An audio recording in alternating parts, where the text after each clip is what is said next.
Hare Krishna, Krishna Krishna, Hare Hare, Hare Rama, Rama Rama, Hare Hare. We welcome you all for the 15th chapter of Bhagavad Gita, Learn Gita Easy course. 18-day, 18th chapter course to learn easily Bhagavad Gita. So we completed 14 chapters and only 3 more days apart from this, and we'll be completing the 18 chapters of Bhagavad Gita. So we are fortunate to have you all with this whole course, and I hope most of you are attending the quizzes.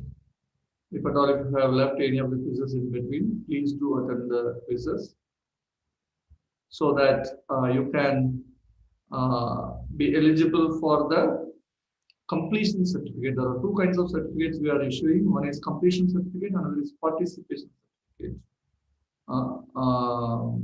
Those who get the completion certificate, they will not get the participation certificate. And those who are not eligible for completion certificate, for completion, it is all the 18 chapters you have attended, and the quizzes has to be completed. And for participation certificate, less than 18, but greater than or equal to 12 chapters. You should have attended minimum 12 chapters for getting the participation certificate. So saying that, let us go into the summary of 14th chapter and then we will get into the 15th chapter. Am I audible to all of you? Yes. Kasturi Mahadevan, where are you? Your hands up. Yes, everyone's hand is going up. Thank you. Okay, great. So you are seeing the shared screen with the PowerPoint presentation also. Yes. Okay, thank you. So with that, we will go into the summary of the 14th chapter. Yesterday, we saw the 14th chapter of Bhagavad Gita, which is about the 3 modes of material nature. And we saw very, very interesting things that it is about, depicting ourselves in front of us. What kind of characters, fit into us. So which mode we are in, whether we are in mode of goodness or passion or ignorance. Understand that it is not to see others in what modes, but rather it is for us to see ourselves. So we define the 3 modes of material nature. What are the different types and where am I in these 3 modes? And then in recognizing a mode's supremacy, we saw that sometimes the goodness will be dominating and sometimes passion will be dominating and sometimes ignorance will be dominating. The nature of goodness is to have clarity in thought, means knowledge, and passion means anxiety, very much in anxiety to do something, to achieve the target or to get the prize or whatever it may be. And ignorance means in delusion or in illusion, basically ignorance. And the third section had acting and dying within the modes, how people in different modes, what kind of destination they will reach after leaving this body. If I leave the body in the mode of goodness, what destination I will attain? It is said one will achieve heavenly planets. If one leaves the body in the mode of passion, then earthly planet. If one dies in the mode of ignorance, then they go to the hellish planets, or they will degrade into lower species of life. There's a chance to degrade into the lower species of life. We saw that yesterday. And the last section was talking about transcending the modes. Hearing that word, Arjuna asked 3 questions. What are the symptoms those who have transcended? Or what are the symptoms? Or what is their behavior? And how to transcend? That was the important question. And Krishna answered that by stating that Mamcha Bacharena Bhakti Yogena Sevate Sagunan Samati Tekhan Brahma Bhoyaya Kalpate. Bhakti Yogena Sevate. If one perform devotional service in Bhakti Yoga, then one can transcend the 3 modes of material nature. So after that, Krishna is explaining about this world further. So yesterday we saw the three modes of material nature, which is like binding us as three ropes. In the first definition, we saw that guna means ropes, or we can say that as what is that? Three primary colors: RGB, red, green, and blue, right? So these three color combination gives varieties of colors. Like if you go to a paint shop, they will now give you a shade card, and you have to just choose the shade, and they will make the color combination according, and they will give you the color. That is how it is going on nowadays. So it gives us to a lot of varieties. So that is why we see a lot of varieties in the species. Even within one species, we have a lot of varieties. So, and talking about that, then Krishna is talking about this whole world, how we have to perceive it, what it is. Is it real, or is it the permanent place we have to stay, or what we have to do with this world, right? And let us see the 15th chapter. Okay. So we have 4 sections in this chapter. The first one is to understand about this world, whether it is our real home or it is just like a hotel room. So let us see what is the difference between these two and how we will act in these two different places. And accordingly, we can decide what we have to do in this world. And then the second section is about the spiritual world. Krishna is explaining about the spiritual world to say that, hey, see, my world is like that, like putting an advertisement for the people in general, so that they can get attracted to that spiritual world, and then they can desire to go to that spiritual world, kind of trailer for the spiritual world. And then the third section is about the Lord's uh, not responsibility, it is the Lord's functioning as a maintainer of this world, how he maintains this whole world, and how we are all part of that Supreme Lord. It's a beautiful verse going to come in that section. Let us wait for that. And then the fourth section is the essence of this chapter, and we will see what it is. In 3 verses, Krishna gives the essence of this chapter, and let us get into the first section. Okay.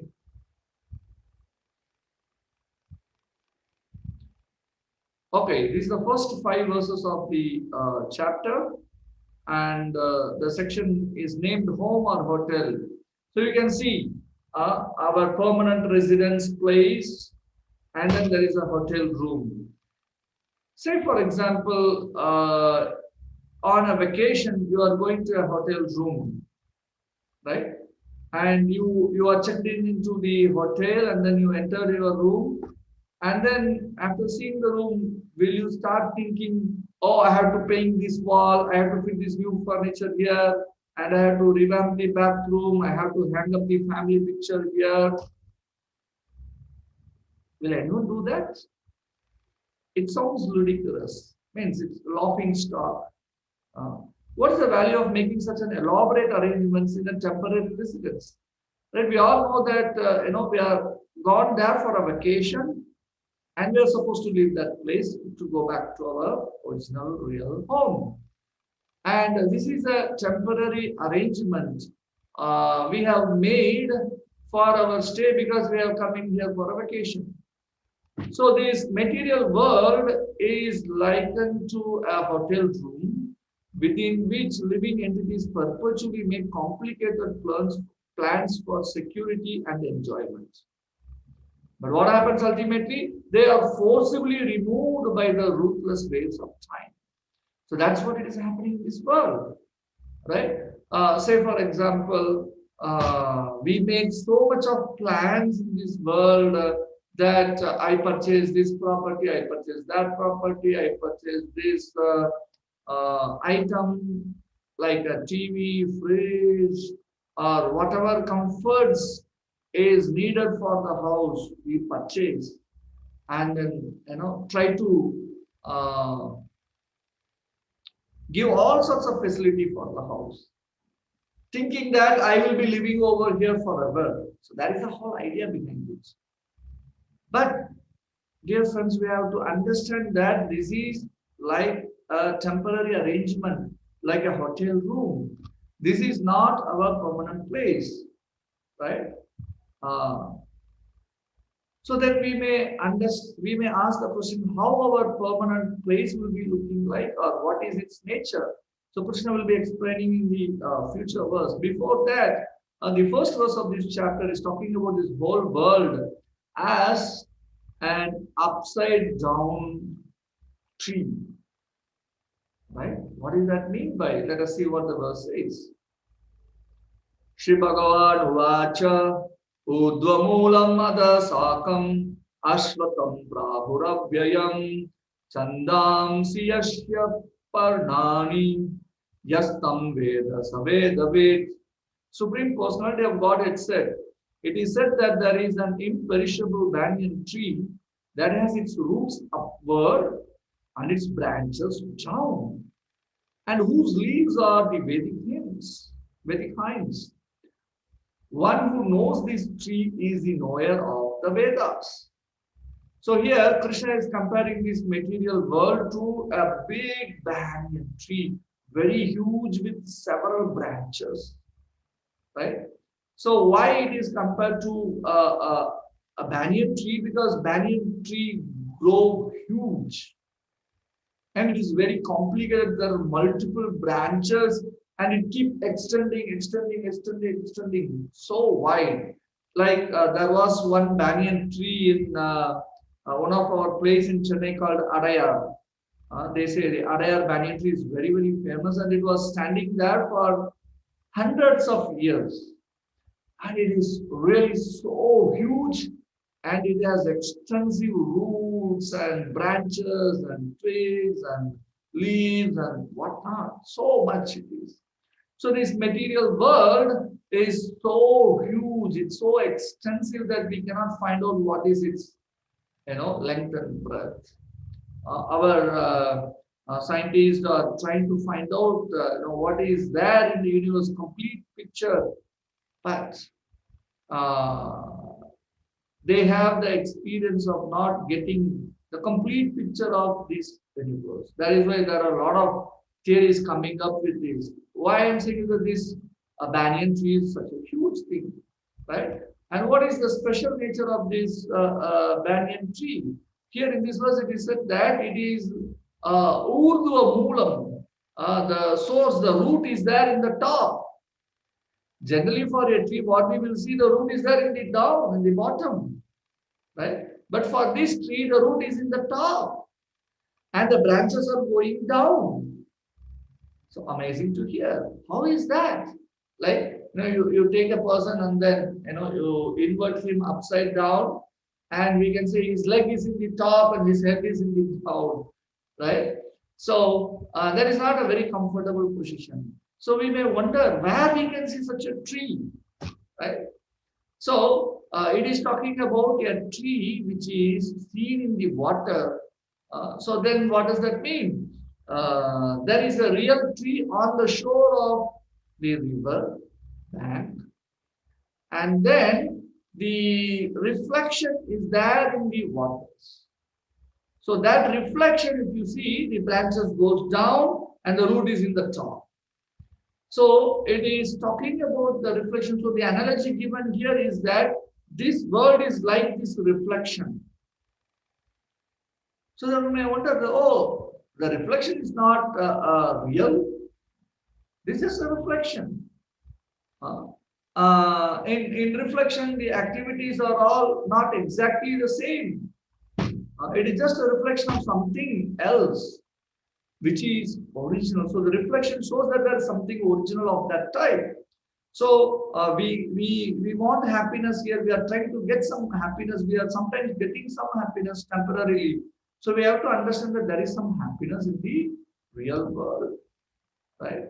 So Krishna says this is a reflection of a tree, and this is not factual. So material world and our enjoyment in this material world and everything is not factual. It is just a reflection. Sometimes we get cheated out of that. There is a nice story to explain this point, to drill it very deep in our mind. Once there was a king and his beloved queen, and on a birthday, the king presented what they call a choker. They put it close to the neck, and that was very beautiful, and the queen liked it very much, and she was keeping it as if that is her life and soul. And one day when she was about to take bath in the pond, and she just removed that and keep it in the pond. It is they call this very private for the queen and her servant maids alone. So she was there and taking bath. Suddenly, one crow came and then it picked up that choker and then it just flew away. And she was shouting, shouting, shouting, and the crow flew away. And she ran crying to the king, uh, stating that her choker is gone. And she was crying like anything, and the king tried to solace her. And she said that I want that choker because you gave it with all love to me as a birthday gift, so I want that only.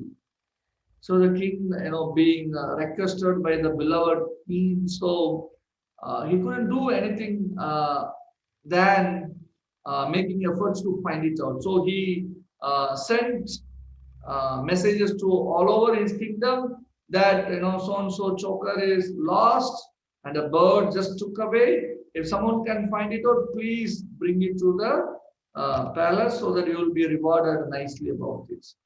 And people got mad and then they were just searching everything. And one day what happened, a person who was just looking in the waters of the river, or sorry, in a pond, and he was trying to put his hand into the waters and then he has been come out. And he was doing that repeatedly, and then one sadhu was passing by, he saw that this person is doing this repeatedly, and then he approached that person and asked, what are you doing? Then this person said, sir, haven't you heard the announcement by the king that if someone can find the choker of the queen, then we will be rewarded nicely. So then the sadhu said, I don't know. But I have found the choker. And so where it is. It is there in the waters, but I am trying to take it. It is not coming. Whenever I am trying to take it, it is just slipping from my hands or it is moving away from my hands. Then the sadhu asked where, and then he pointed out his finger in the waters that the choker is there. And then he looked into the waters and then he saw.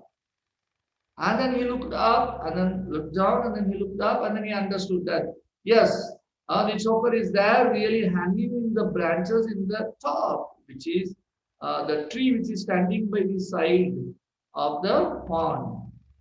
So whenever he tries to take, he couldn't pick it up. And then the sadhu made him understand that the real choker is not there in the water, it is just a reflection. The original choker is there in the top of the tree. So in the same way, we are looking for happiness in this material world, which is just a reflection. So whenever we are trying to achieve that, it slips away. It is gone. And sometimes we even touch it, and then it gets distorted. So we have to understand the nature of this world. It is just a reflection. So we should not try to have a permanent or a long-lasting happiness or relationship in this material world. So that is why Krishna gives this analogy. We are enjoying love in various relationships. Same in the material world. Love is there, but temporary. No complete satisfaction out of our relationship. So Krishna comes in person and teaches us, right, how we can develop our relationship with Krishna. That means we transfer our love to Krishna. Anyhow, we are having some affection and some love for somebody in this world. We have to just transfer that to the Supreme Personality of Godhead, Shri Krishna. And it will never get destroyed because he is a permanent person. He is eternal. And our relationship with Krishna will also be eternal. So the life lesson to be learned here is the world is full of look-alike, which are very similar. So everything has a duplicate in this world. So we end up with rebook while looking for a rebook. Right? There's a slight change in the spelling, and there is a duplicate of that. So let us go for the real one. To give you one more example, sometimes when you go in the buses or in train, sometimes the pani wala, they come inside the water, pani, pani, pani, pani, pani, pani, pani, pani, pani, pani, like that, you just shout. And then you'll ask, hey, Bisleri, and sometimes they will shout Bisleri, Bisleri, Bisleri, Bisleri. And we purchase. Sometimes, if you look very carefully, the water bottle will be Bilseri instead of Bisleri, right? The original company is Bisleri, Basleri. But if you see in the bottle, the name of the company will be Bilseri. One letter just interchanged in their position. And so it is a duplicate, it's not the original, right? So in this world, we get duplicates for everything. So the nature of this world in itself is that it is a reflection. It's a kind of duplicate for the original one in the spiritual world, right? So another life lesson is the reflection may not be factual, but it is indicative of reality. That is the whole point we have to understand. That something reality is that is why this is just a reflection of that reality. So let us not try to spend time in the reflection. Let us go back to the reality, the spiritual world. So the experience of material world and its varieties indicate existence of real spiritual world.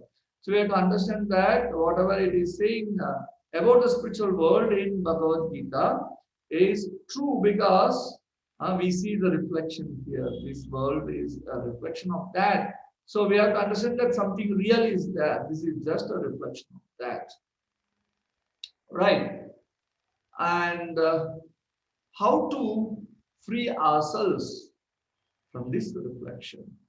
That is the whole purpose of this chapter. Okay. So what we have to do? The first thing is that we have to correct the designations.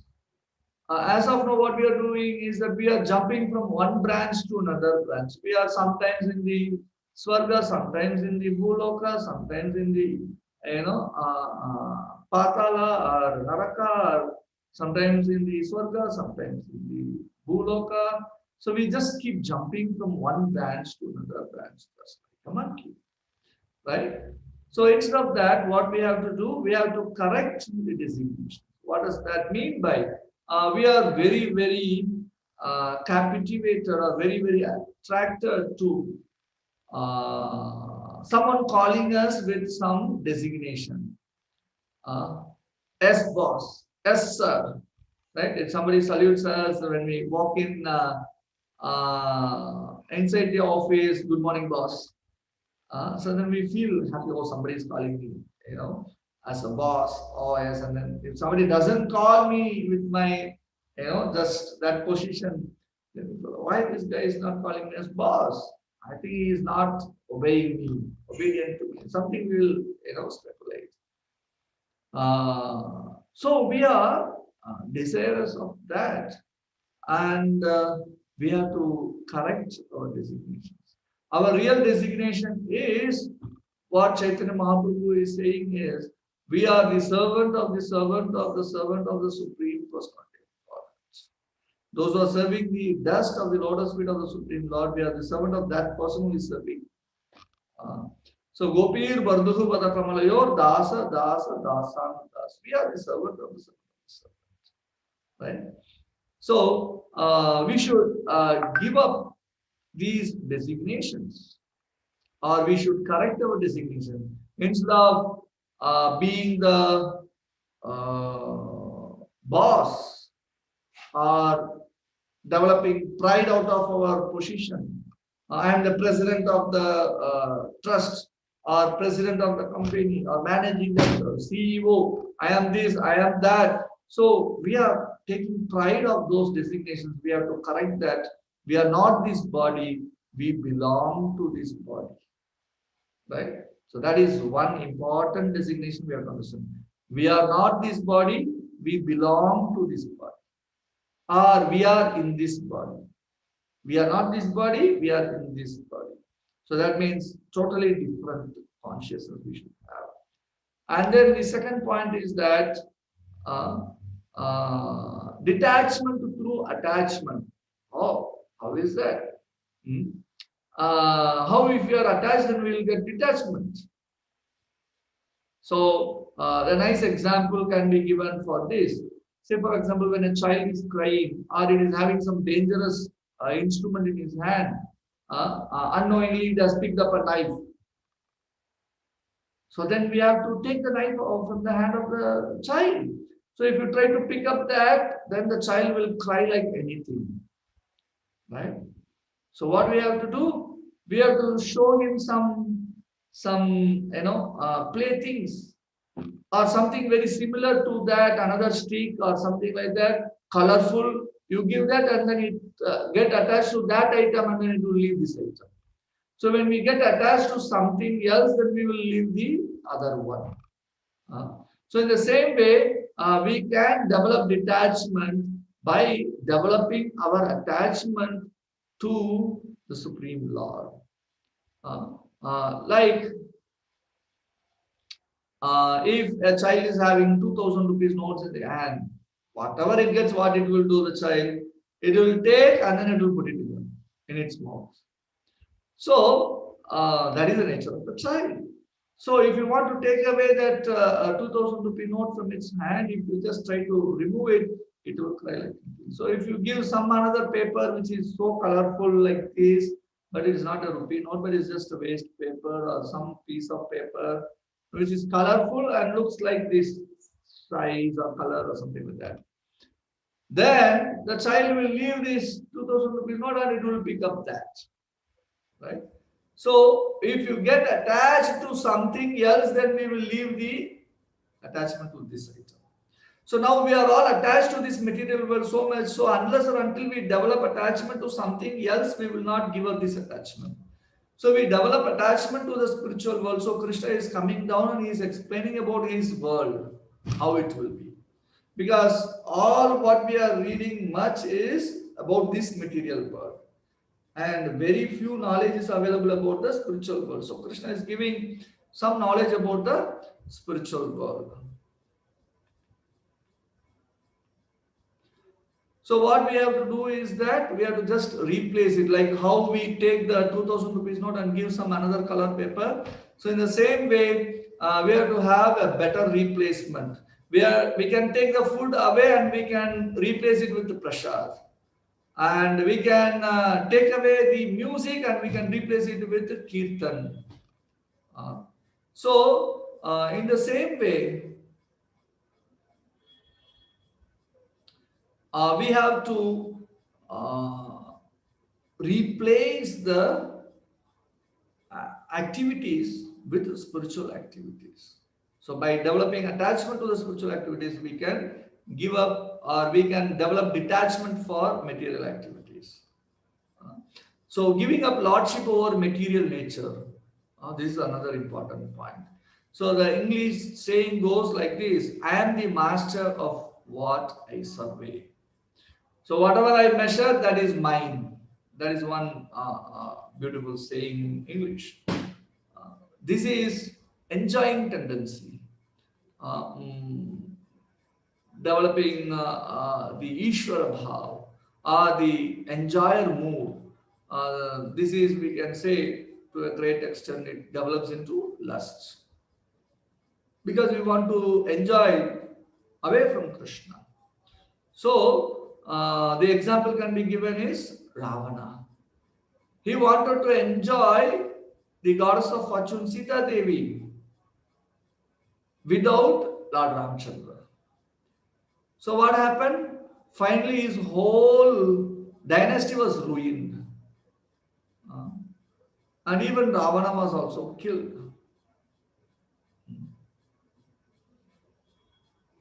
So in this way, we can try to give up our lordship over material nature. That is wrong. That Ravana was destroyed by that way. So we should give up that attitude.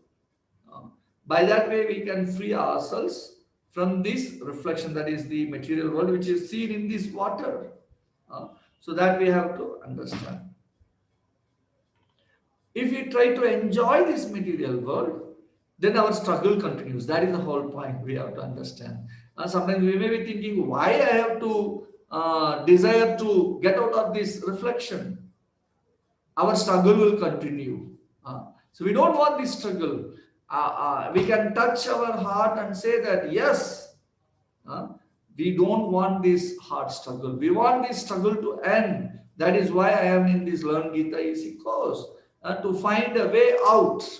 And yes, Krishna is saying what is the way out here, right?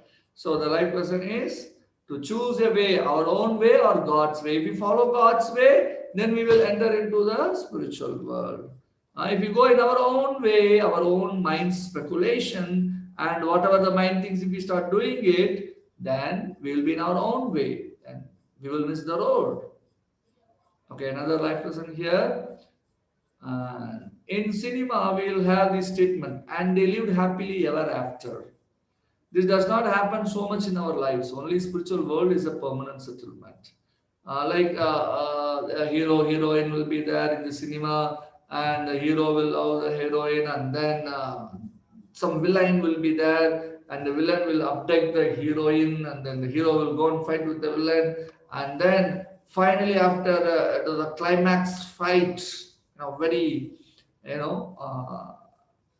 interesting fight scene, finally the hero will either kill or do something with the villain, and then he will rescue the heroine, and then they will put, finally they got married and they lived happily ever after. That will be the statement at the end of the film. But in our real life, it doesn't end there, the life starts there. All the tribulations in the family life will come after that only, right? So it does not end there. It is not that forever they live happily, as mentioned in the uh,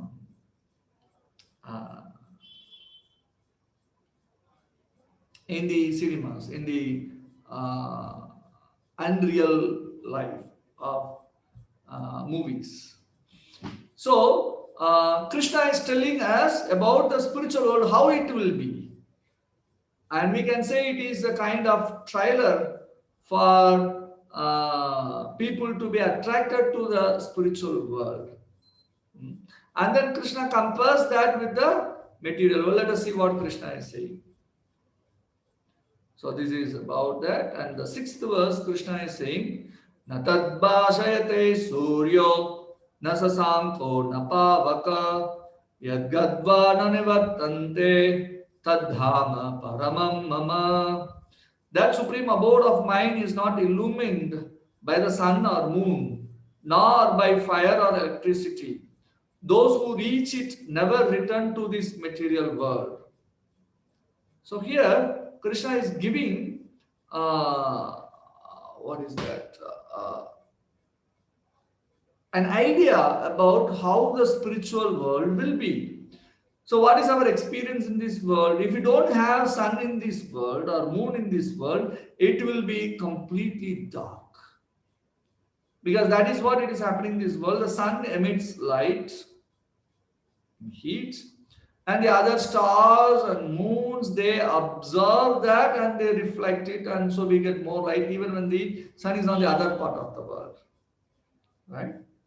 So here Krishna is saying that Natat Bhashayate Suryo, the abode of mind is not illumined by the sun or moon. So there is no need of sun or moon. But here without sun or moon, we don't have life. Say for example, if the sunshine is not there, the leaves will not produce chlorophyll, and by which it will subsist, and then it will produce more vegetables or grains or whatever result of that plant. That will not happen. And then the life cycle, the eco cycle will be disturbed, and then there will be a lot of problems. And to say practically the life cannot exist. And if the sunlight is not there, it is all dark, we cannot see anything. And also, everything will be frozen. There's no warmth, there's no heat, because the sunlight is not there. So, in many ways, our experience is that we cannot live without sun or moon. But here Krishna is saying that in my world, there is no Surya, no Shashanka, no sun, no moon, and no electricity or no fire, we can say. And also he is saying that Edgadvana Nivartante. So then one may wonder how then the spiritual world is illumined. The spiritual world is illuminated by the Lord's personal effulgence, which is called as Brahma Jyoti, which is the effulgence which is emanating from the spiritual body of the Supreme Lord. So it looks so attractive and so promising, and it is like Adbhut, so wonderful. Okay, so after hearing that, we may like to go to that world. And here Krishna is saying that somehow or other, if you go there, Yadgadva, if one achieves that or attains that place, na nivartante, one will never come back into this material. No need of coming back, because we are self-satisfied and we are liking it very much in that place. So this is the Krishna conscious movement, which is like an embassy. Like for the United States of America, we have the embassy in Chennai, in the Cathedral Road. In the beginning of the road, the embassy is there. And if you take your passport, they will give you the visa, and then you can enter into that land or that country. So in the same way, our Krishna conscious movement is the embassy for the spiritual world, and the Bhagavad Gita is the passport. So many lifetimes we have spent here changing bodies. From one body to another body, we have spent many, many lifetimes. Why not this lifetime we should try to change ourselves, our consciousness, and then go back to the spiritual world, right? So to give an example, we hear about America, big cities, so much opulence. Then people will desire to go there and then see how is it. Like many people have an ambition to go to Singapore, because we hear a lot about Singapore. How neat it is, how the whole city is administered, and many nice things are there in Singapore, people think, because they hear about it. So here, Krishna is also advertising. Natadbhashayate suryo na sashanko na pavako. Immediately the curiosity, oh, how is that such a place can exist? I want to see that, right? So that world, people will not be in anxiety, but in this material world, even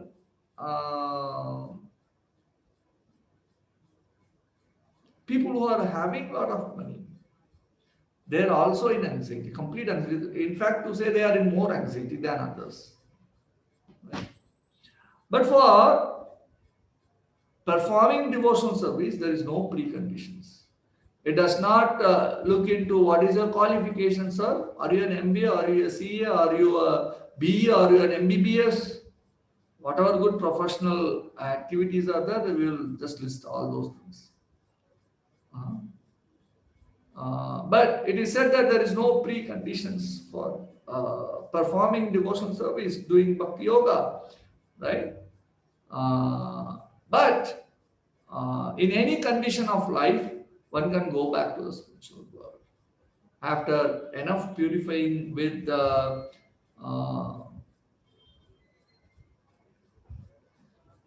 after purifying our heart with this chanting of this Hare Krishna Mahamantra. So the whole process Krishna is giving. He is attracting us by telling us about the spiritual world.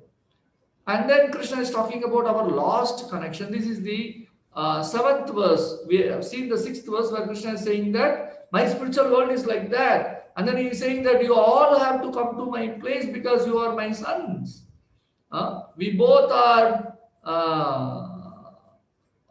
connected intimately with each other. How Krishna is saying that in the seventh verse, Mamaivamso jiva loke jiva bhuta sanatana manasastan indriyani prakriti stani karshati. The living entities in this conditioned world are my eternal fragmental parts due to conditioned life. They are struggling very hard with the six senses, which includes the mind. So Krishna says further that the eternal fragmental parts, the living entities, are my part and parcel. So this is a term used by Prabhupada to say Amsa. I am Amsa. So here Krishna is saying that Mamaiva Amsa, Jiva Loke, Jiva Bhuta Sanatana. They are my part and parcel. So Krishna's relationship is not artificial. So the relationship is very, very, what we can say, real. That's the easiest word we can say.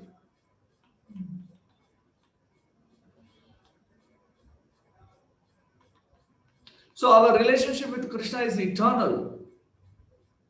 That's what Krishna is saying, that Mamayavamso Jiva Loke Jiva Bhuta Sanatana. Just we have to revive that relationship. A small story to understand that. There was a small boy, and one day he was very puffed up. He went to his father, who was a very, very rich man, filthy rich, you can say that. And he said, Dad, I want to part away from you. Okay, whatever my share is there, you will just give me my share and then I can see to my life. Enough is enough. That's all. So he just wanted to part away from his father, and then father tried to convince him, pacify him. Nothing worked, and he was adamant and stubborn. Then the father told, okay, be careful, these are the things it will happen. He gave certain rules how to be outside and this and that. And but nevertheless the boy was very stubborn, and the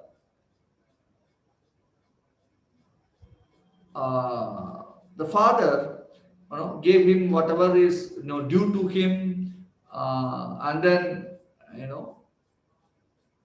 allowed him to part away from the father.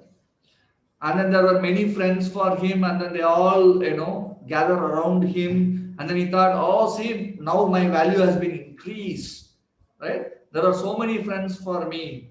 And then slowly what happened, all his bank balance, or the properties what have been sold, and then those money, and every money dwindling, reducing. And when you become a pauper, or you don't have any more money, then slowly the friends started moving away from him. And then he became all alone, and then he was feeling very ashamed to go back to his father. So he was begging sometimes he is wearing a torn cloth, and he don't have proper medical care, and all sorts of things are going around him.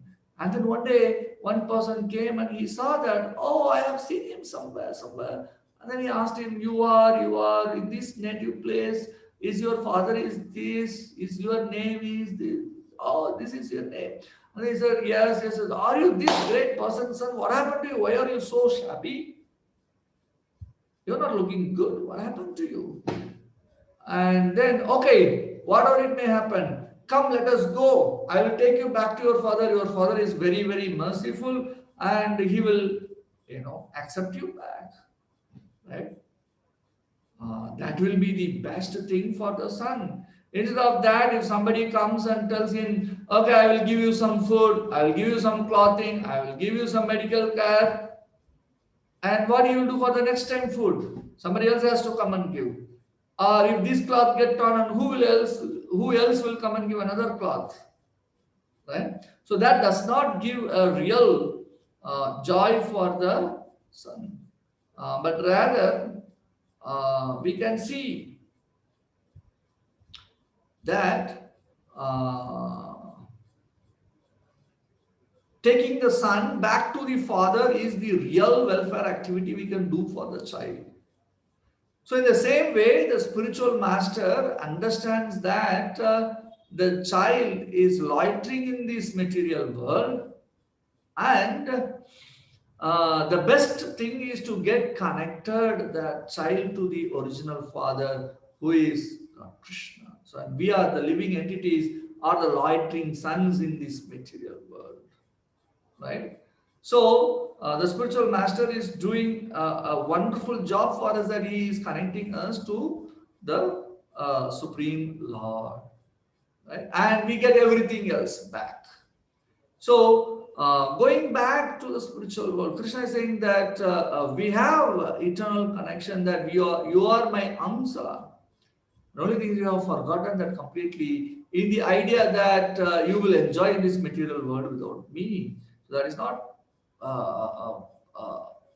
possible. So the life lesson to learn here is that let us wake up to our real identity, and the life would be blissful.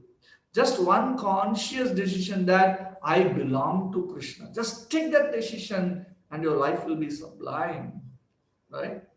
And Krishna is also telling about this material world. He was telling about the spiritual world. He was telling about the connection with the jiva. And now he is telling about this material world. What is he saying in this about this material world?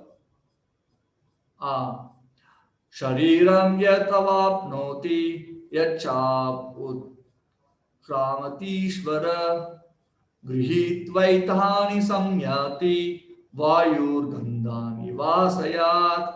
The living entity in the material world carries these different conceptions of life from one body to another, as the air carries aromas. Thus he takes one kind of body and again quits it to take another.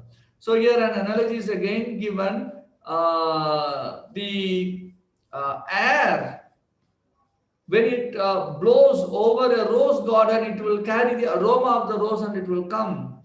And if it crosses the garbage collection area, and then when it crosses that, it will carry that aroma, right? So, in the same way, if you are putting yellow color paper or transparent paper above a white light, then you will see the light becomes red. If you keep a green color paper, you will see the light as green. So in the same way, this soul, according to its association, it takes that kind of another body. It gets that guna and then it gets into that kind of body, right? So the next picture shows how the jiva get transmigrated from one body to another body.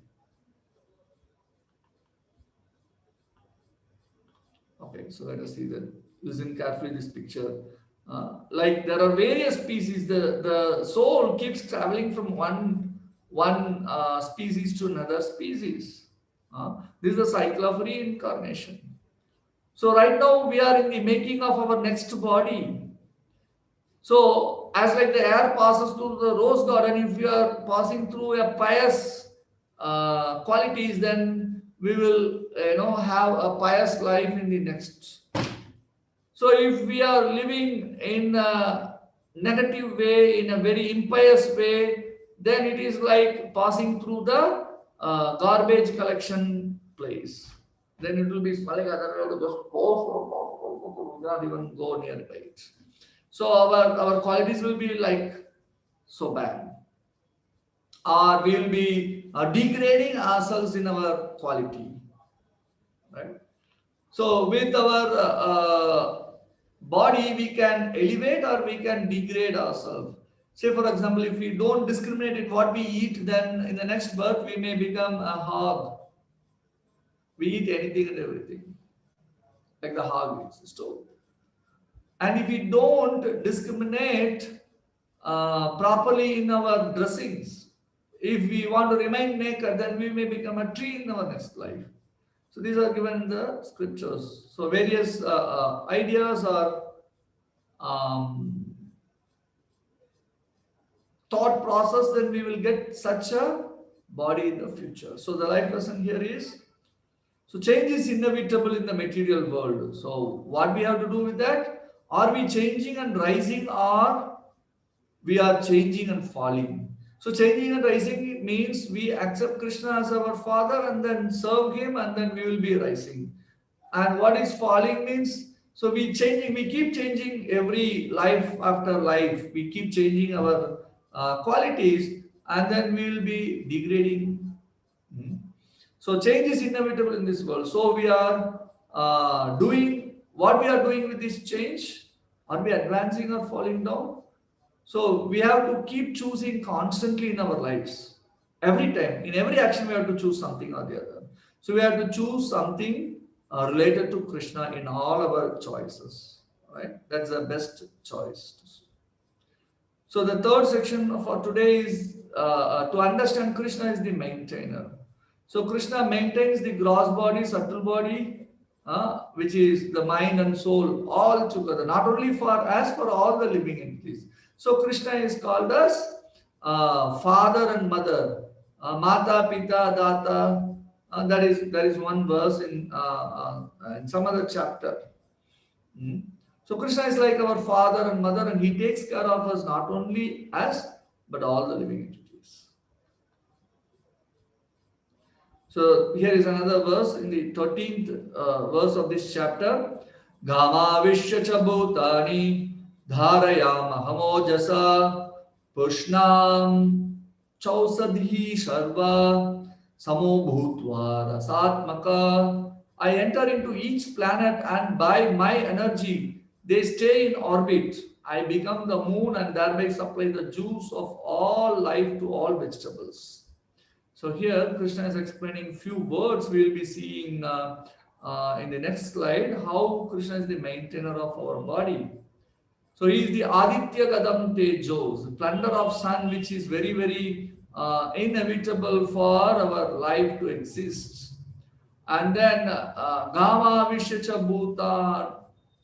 Bhutani Dhara maintains the planets. Like if you see in the solar system, there are 8 planets as per the scientist. Okay, anyhow, that's not debated. Let's take that up. And they are orbiting the sun in different ways, and everything is so nicely floating in the air like a cotton swab in the air. How is that happening? Because the Lord enters into each planet, and so the planets are just floating in the air. It appears like that, as if so effortlessly, just hanging in the space. And then Gama Vishyacha Bhutan Idharayami. Oh, that we have seen. And Pushnami Chausadi Sarva. Supply the juice of life to all vegetables. Generally, we might have heard that it is the moon who gives the juice for all the vegetables or all the fruits. And here it is said that the moon gets the power or the energy from the sun. So we have to understand the point. And then the digestion fire is Krishna, who is called as Vaishvanara. So we know only we are eating. We know what are the items we have eaten, right? But we don't know how it gets into the the system, the stomach system, and then get crushed, and then the energy is being sucked, and it is being passed into all the veins. How is that? Hmm? So that is a thankless task the Lord is doing for us. Uh, okay. And after digestion, the energy is sucked from that, and then it has been supplied to all the parts of the body. So much the Lord is doing for us. Pranapana samayukta prachami annam digest footsteps by outgoing and incoming air. This is another way of doing it, right? So this is how Krishna, who is in control of all our activities and also is caring for us and performing all these activities. So if everything is done by Krishna, what we are proud of? Rather, we have to develop our gratitude to the Supreme Lord for He is doing a lot for us. So awareness that for everything we are dependent on Krishna brings a profound sense of gratitude and humility. That is a life lesson we have to see. So we have to have gratitude for the Supreme Lord. So He's doing so much for us. Okay. This is another point about the maintainer of mind and soul. This is another very, very interesting verse, which is talking about how Krishna controls everything. Sarvasya chaham hridi sannivishto matasmritir jnanam apohanam cha vedaischa sarvairaham eva vedyo vedanta krit vedavit eva chaham. So in this, the Lord is saying that Sarvasya Chaham Hridi Sannivishto. I am sitting in everyone's heart as the super soul. And what I am doing? I am giving Smriti, Jnanam, Apohanam Cha. I give the remembrance, I give the knowledge, and I give the forgetfulness. So if we have complete forgetting everything whatever we heard, then that is given by if we are recollecting something, that is also given by the Lord, and if we are forgetting something, that is also arranged by the Supreme Lord. And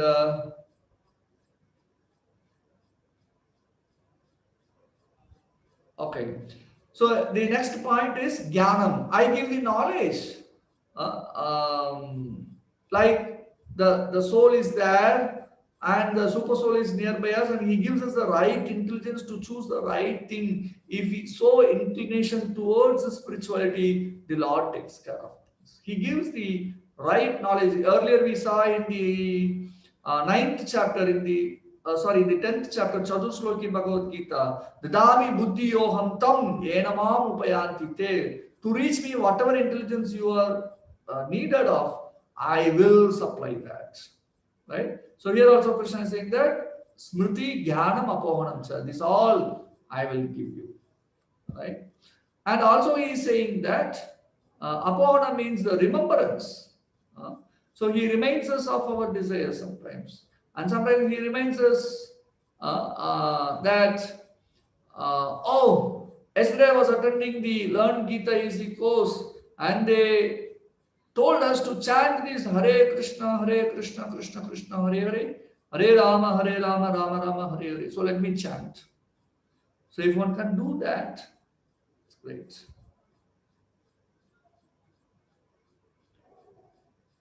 Okay. And Krishna is also saying that I am the Vedas. Vedaischa sarvair aham eva vedya. I know all the Vedas of all the people. I am the one who knows the Vedas best. Of course, He is the giver of the Vedas, and He also knows that Veda completely. No one else can claim that I know all the Vedas completely. No, that is not possible. Okay.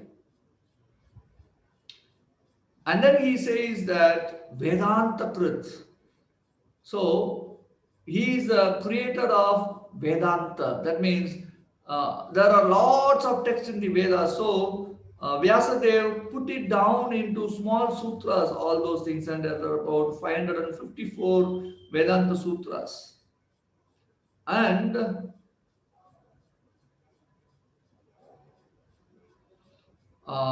here Krishna is saying that I am the one who made this Vedanta. So Vedanta Krit means one who makes the Vedanta. So that is how the Lord maintains our body, mind and soul. Okay, the life lesson here is that forgetfulness is also a grace of Lord. So we may wonder, how come forgetting something will be grace of the Lord? if we remember all the activities of our past life, we will be finding it very, very difficult to live. Oh, I have done that sin that day, so I don't know what will happen to me when that result of that action is going to come for me. Oh, that action I did, this problem I had, this problem I did for others. So if we remember everything, then we will be completely becoming mad. So by nature, the Lord arranges this life lesson to the souls who are want of the Supreme Personality of Godhead. So here you can see a picture of Bhagavad Gita and Srimad Bhagavatam. So the Lord maintains the living entity by uh, supplying scriptures to us, right? So when a machine is manufactured, a manual is compiled, whatever the machinery may be, a fridge or a watch or a TV or whatever it may be. And so there are some do's and don'ts. So Krishna has given us Veda's propensity to it. And we have the propensity to enjoy, and that will be fulfilled to some extent in this world. And once we turn ourselves to the spiritual activity, then we are in our journey back home, back to God. So the Lord comes as the scriptures and He is taking care of us. In the scriptures, you can see in Bhagavad Gita how many times we are talking that Krishna is the Supreme Personality of Godhead. We are His Amsas. He is like our Father. In various ways and means, we are, bringing out that point. Okay. So what is the life lesson to understand in that? When we do something for others, we want to be praised. When others do for us, we think it is their duty to do that. And Lord does everything without any expectation. So that is unconditional love. So here it is a definition given.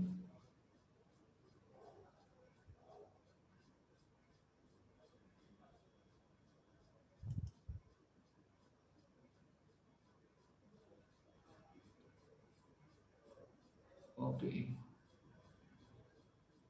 This is a very beautiful life lesson we have seen, and we are entering into the last section of this chapter. So there is a beautiful verse which not only one verse, there are three verses which gives the summary of this section as well as this whole chapter. Let us get into that. Dhavimau purushau loke ksharaschaksar evacha kshara sarvani bhutani kutastokshar uchyate. There are two classes of beings, the fallible and the infallible. In the material world, every living entity is fallible, and in the spiritual world, every living entity is called infallible. So in the material world, we are fallible in the sense that we may, do sometimes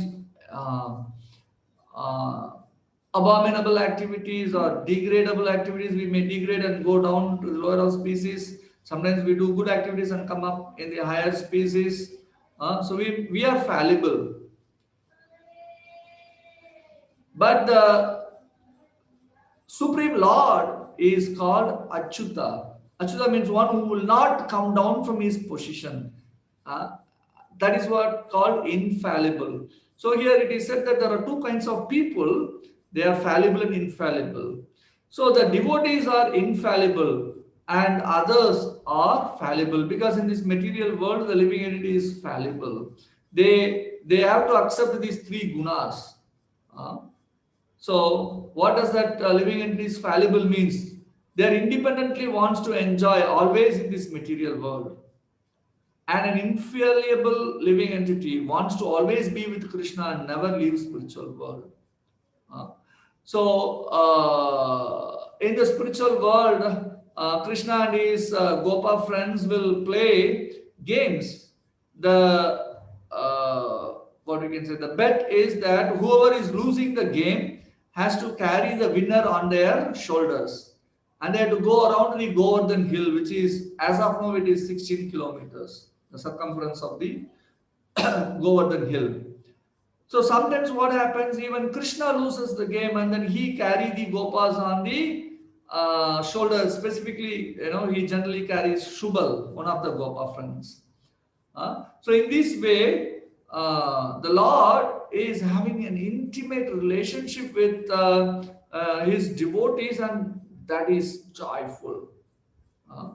And the Lord enjoys, and the devotees also enjoy that loving relationship from the Lord. And we cannot see such a reciprocation from anyone else other than the Supreme Personality of Godhead. Specifically in this world, we cannot have such a relationship from anyone else.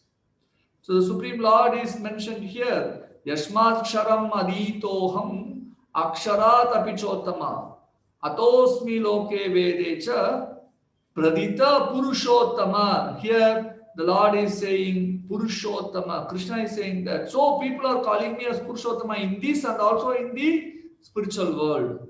Because I am transcendental beyond both the fallible and the infallible. And because I am the greatest, I am the celebrated both in the world and in the Vedas as that supreme person. Purusha Uttama. That's what this chapter is called as Purushottama Yoga. In English, it is called the Yoga of the Supreme Person. Purusha Uttama.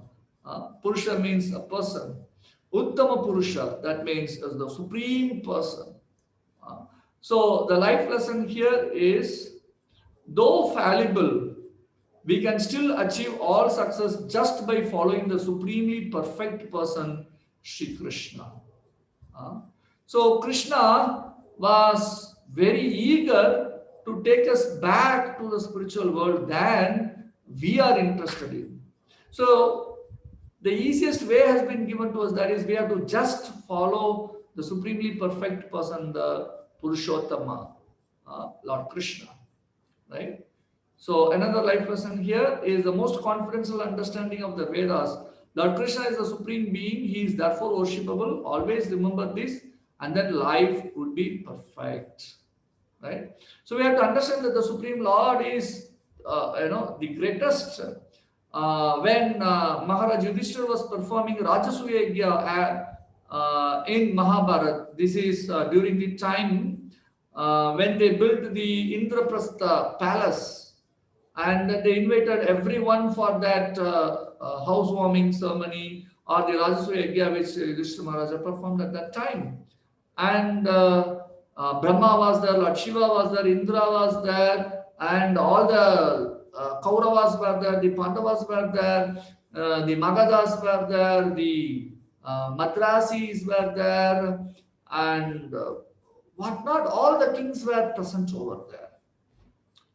And it is the custom of the yajna that the topmost person who is attending the yajna has to be worshipped first, and then the other processes starts. So they were wondering whom to worship now. Well, Bhishma stood up and then he said that we have to worship Lord Krishna. And then he enumerated what are all the greatness of Lord Shri Krishna and how he is the supreme person. And that is why we have to worship Krishna. He was just narrating it. And then Sahadev stood up and then he quoted all the Shastric injunction, how Krishna is so great and he is the supreme person, he is the Purusha Uttama, and then he has to be worshipped. And Shishupala couldn't tolerate it. And then he started chastising Krishna. And then once he reached 100 times chastising Krishna, then Krishna took his Sudarshan and the head is chopped off. So he is the supreme person. No one can surpass him in any way. So this is a wonderful pastime where Krishna proves himself as the Uttama Purusha, the topmost person forever. And eternally he is the Purushottama.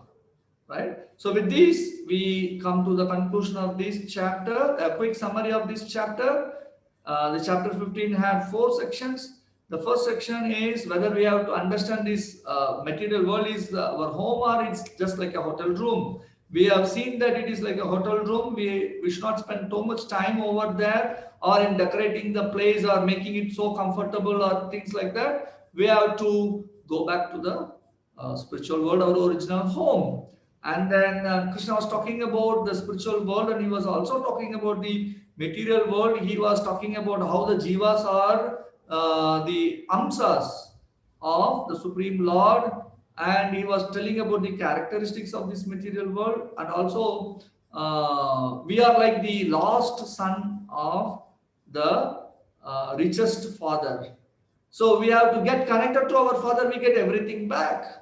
Uh, that is what the spiritual master is doing. He is taking us, getting us connected to the Supreme Lord, who is our Father. And then how the Lord is our maintainer, our body, mind, and soul being maintained by the Supreme Lord. We saw that in that section. And the fourth section is all about the essence of this chapter, which is about the fallible and the infallible living entities. And the Lord is above all these fallible and infallible living entities. The devotees are living always in the spiritual world and they are infallible. And the living entities who are living in this material world are fallible because they fall down from their position. They get conditioned by the 3 modes in this material world, which we saw in the yesterday's chapter, how the jivas get conditioned in the 3 modes. But Krishna is beyond these both fallible and infallible living entities. He is always remains supreme, and depend on him is our real independence from this cycle of birth and death or from the 3 modes of material nature. So that is what we have seen, and Krishna is the Uttama Purusha, the Purushottama. That is the conclusion of this chapter. So with this, we come to the conclusion of today's section, chapter, and let me open up for the question and answers. I open the chat, and then I open unmuting. Okay, so now let me close the sharing. Any questions, please?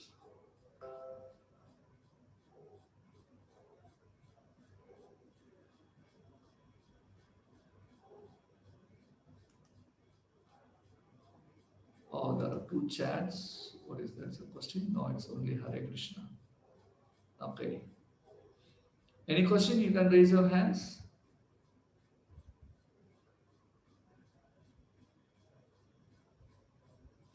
Ask the Mataji. Yes, you can ask your question. You can unmute. Yes. Guruji, Hare Krishna. Hare Krishna. My question is, why patience is so important in our life? Because many times we face such things, such situations in which our elders say, keep patience and keep doing that. Everything will come up to you at the perfect time, right? Yeah. Why patience is so important? Why patience is so important? Because it is not that things will go in our way all the time. So we Sorry, have to. Guruji, I couldn't hear you. You're not hearing me? Just hold on. Is there any trouble?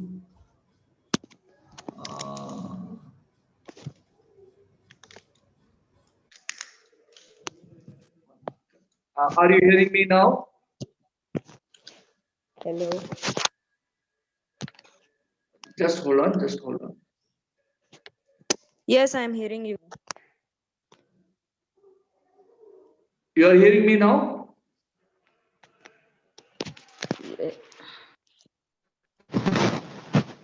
Hare Krishna. Others can say, are you hearing me? Sharma ji? Yes, you are hearing me. Astama ji, are you hearing me? Yes, sir, we are hearing you. Oh, okay. So the patience is very, very important for us, because not all the time things will go in our way, in the way we like it. To say frankly, most of the time things will go in an opposite way or against our wishes. So we have to have patience, or in other words, tolerance. All these things are very important qualities. If you don't have that, you will have more struggle. Even otherwise, we will have little struggle. But if you don't have that, then we will be in deep, deep trouble. So that is why elderly people advise us that we have to have patience in any dealing, in any walk of life. We have to have patience. Okay, Guruji. Thank you, Yes. Guruji. Hare Krishna. Thank you. Thank you. And there is a question from Rish Dev. Okay. Since I started attending this, I got so interested in knowing about Krishna that I started reading about it, plus started watching the serial Radha Krishna from the beginning. So while going through the information as well as the serial, it is always said Radhaji is superior than Krishna, and even Krishna bows down to her avatar. Even I feel a strong connection with Radhaji after knowing more and more about her. Is this true? Okay. My kind advice is that in the initial period, don't go with the serials, because for the purpose of cinematization, bringing it in the picture, many a times the serials has lot of what we can say, in the slang they say that as masala, something they mix with the original information. So generally we advise our devotees or whoever coming in connection with us not to be so inclined towards these things. First thing is that you read scriptures like the Bhagavad Gita or Krishna. There is one book by Srila Prabhupada which talks about the whole life of Lord Krishna. And it talks about 100 plus pastimes of Krishna. So they are very authentic. And our previous acharyas also have written a lot of books about Krishna's pastimes. And that we can read, they will be authentic. But the people who are taking the serials, they're not being devotees. They cannot speculate in a proper way, because for cinematization they will speculate and write. That is part of their profession. So it is good that you got some good feeling, but Krishna is the supreme personality of Godhead, and Srimati Radharani is his internal energy. So Srimati Radharani is the energy of the Supreme Lord.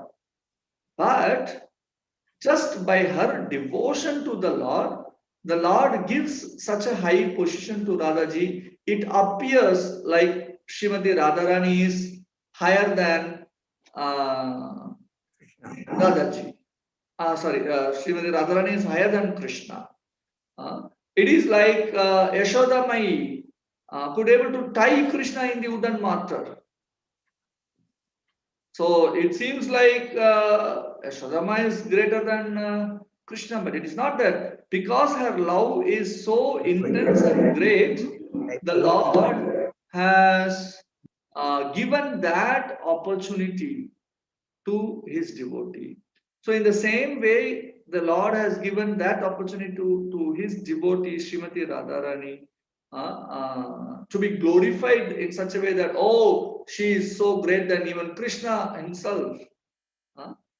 So that should be the understanding. She is the internal potency, the Antaranga Shakti of the Supreme Lord Shri Krishna. Right? and that is good that you could able to get attracted towards Krishna. That is a very very welcomeable things. But net browsing and watching serials, sometimes it does not gel with reality. So you read the scriptures. There are a lot of scriptures. You can read first Krishna, the Supreme Personality of God. That's a book written by Srila Prabhupada. You will get a lot of information in that. A lot of means bliss in reading that book. A lot of wonderful pastimes with the philosophies to understand also. It is a very nice book. But I welcome this change in you. But Krishna is the Supreme Personality of God, Purusha Uttama, and Srimati Radharani is his internal potency. We have to understand that very clearly. I hope I answered your question, Rish. And then question of Spriha. My question is, are Goloka, Vrindavan and Vaikunta the same? Goloka Vrindavana is a place in the Vaikunta planets. In Vaikunta, there are lots of planets. All the different forms of Lord has a planet in Vaikunta. Right? So, Krishna's abode is Goloka, and that is considered as the topmost. And where the residents of Goloka don't consider Krishna as the Supreme Lord, but they only know one thing, to love the Supreme Lord. They don't know anything else. And for Krishna, they will do anything. So that is how the relationship over there. That is why it is called very, very sweet relationship. Okay, and then Veni Prashad Sharma.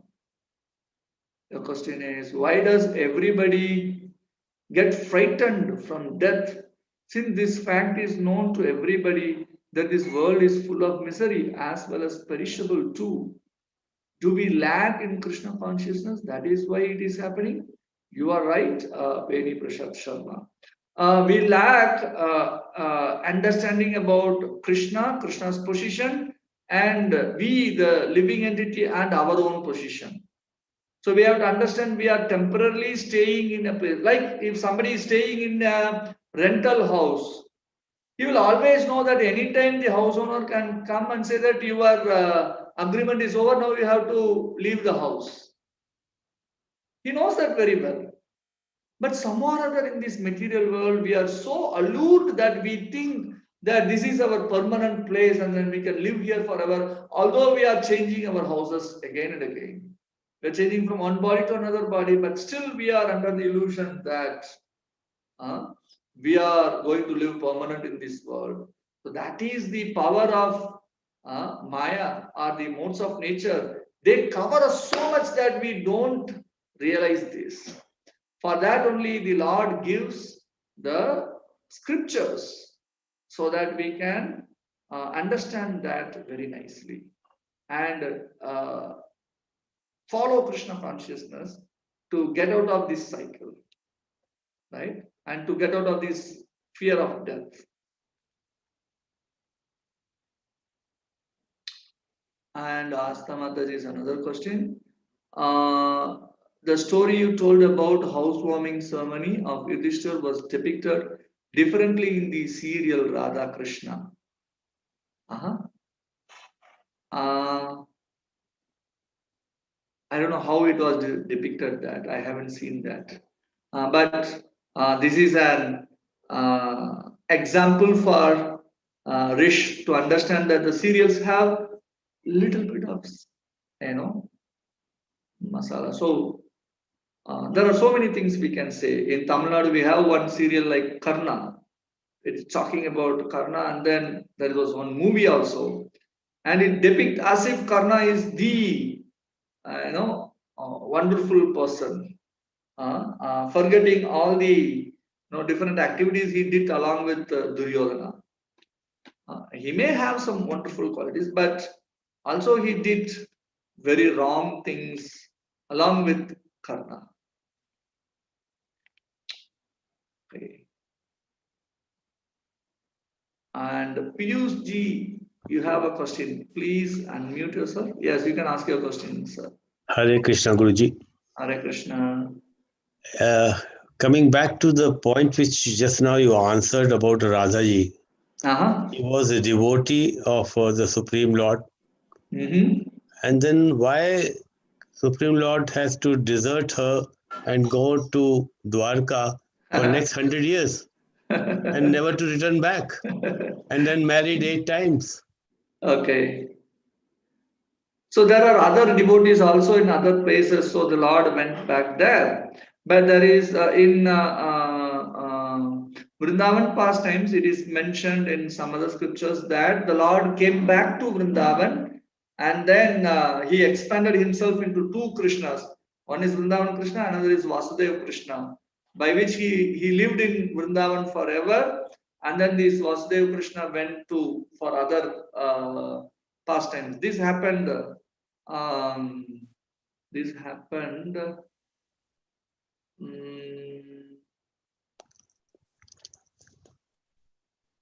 When all the Vrishnis came to Kurukshetra for performing rituals, and Mother Yashoda and the gopis, they all went to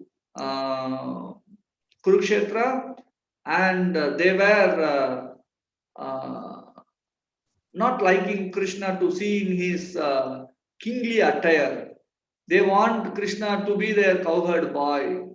So they want to some or other pull Krishna back to Vrindavan, and they did that also. So that is what one understanding behind Krishna being pulled back to Vrindavan as the theme behind the Ratha Yatras, where the devotees pull Lord Jagannath in the Rath. So Chaitanya Mahaprabhu teaches us that we pull Krishna back into our heart. So that is one explanation given by our acharyas. So it is not that she was completely deserted. The reunion happened. And that was after 100 years. Yes, and the union was so intense because the separation was for a little longer time. So the union was so intense. And Krishna also in between sent Uddhava to give some message, and Uddhava came back and said that the gopis are the best of the devotees because they have so much love for Krishna. And it is not that only the gopis were feeling the separation, it is also Krishna feeling the separation. That he used to shout, Radhe, Lalita, Vishaka, and the queens go mad. What is it? We are nearby you, and then you are shouting some other woman's name. So it is not that Krishna has forgotten them, but it is for the pastime's sake. And to show it to the world that how great is Srimati Radharani. That was only eternal love, no physical love. Yes. That is true love in the spiritual world, in the sense that there is no lust in that. Hare Krishna. Hare Krishna. Seema Mataji, you have a question? You can unmute yourself and you can ask the question. Yes. Hare Krishna. Seema Mataji. Hare Krishna, Guruji. Hare Krishna. Guruji, today you said Krishna has made us forget certain things and remember certain things. Oh, yes. Right? That is also good sometimes. Yes, but then what happens with the subtle body? Subtle body, according to subtle body, like in the next stroke, you said that we carry it as the air carries all the fragrances. Yes. So I'm a bit confused about this discrepancy. Oh, that's a good point you asked for.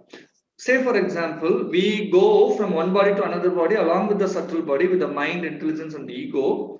But when we get into another body, Krishna gives us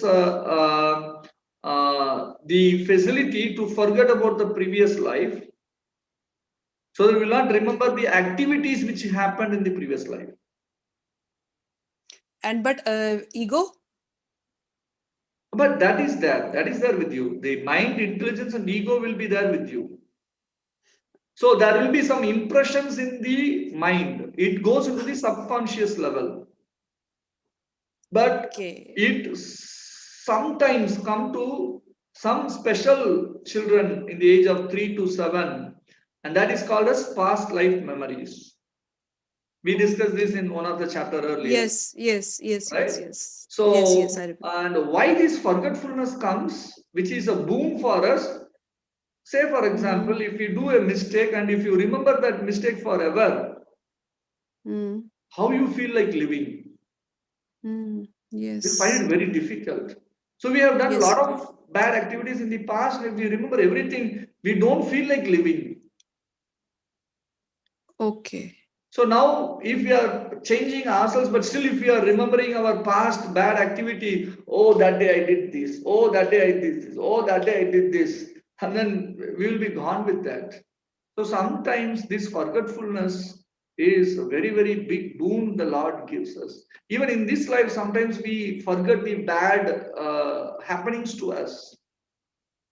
Right? So those are given by the Lord as a gift to us.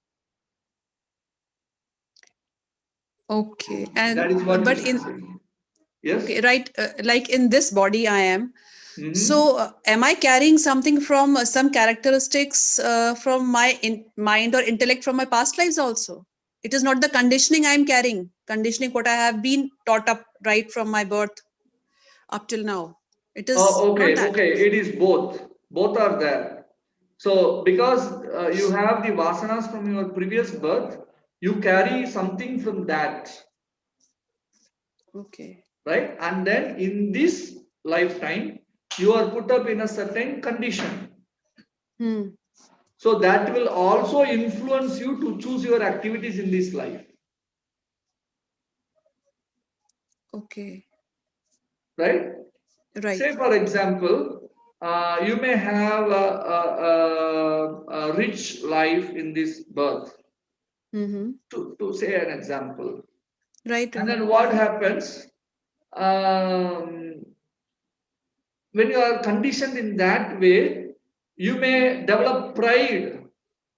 Oh, I am very rich, and then you'll do activities like that.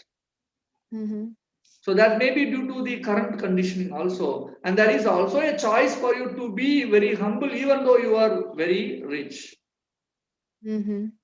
So, but this richness will influence you because that conditioning. You got the point? So there is always an option, but there is an influence from the conditioning. Okay.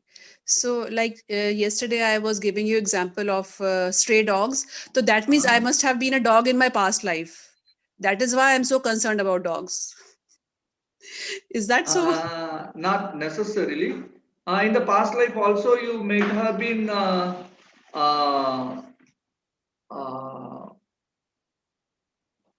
you might have been cared by somebody else. So that care you are reciprocating to other living entities. Okay. That is nice. Okay. That is nice to hear. Yeah. Okay. Dhanyavad. Dhanyavad, Guruji. Dhanyavad. Thank you. Hare Krishna. Hare Krishna. Hare Krishna. So, any other question in the chat box? No questions. Okay, so if there is no question, so we will meet you again tomorrow in the 16th chapter. We are very close to the end of the Bhagavad Gita. We are going to have the 16th chapter tomorrow and then 2 more days only. So stay tuned us. Until then, Hare Krishna. Hare Krishna. Hare Krishna. Hare Krishna, Guruji. Hare Krishna, please. Hare Krishna, Guruji. Hare Krishna. Hare Krishna. Hare Krishna. Ashok Hare Kumarji. Krishna, Guruji. Hare Krishna. Sanamataji. Hare Krishna Guruji. Hare Krishna Kumari Mataji.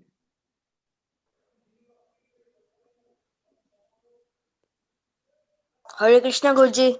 Hare Krishna, Harshit. Hare Krishna, Hare Guruji. Krishna, Dr. Ji or Ashok Kumar Ji.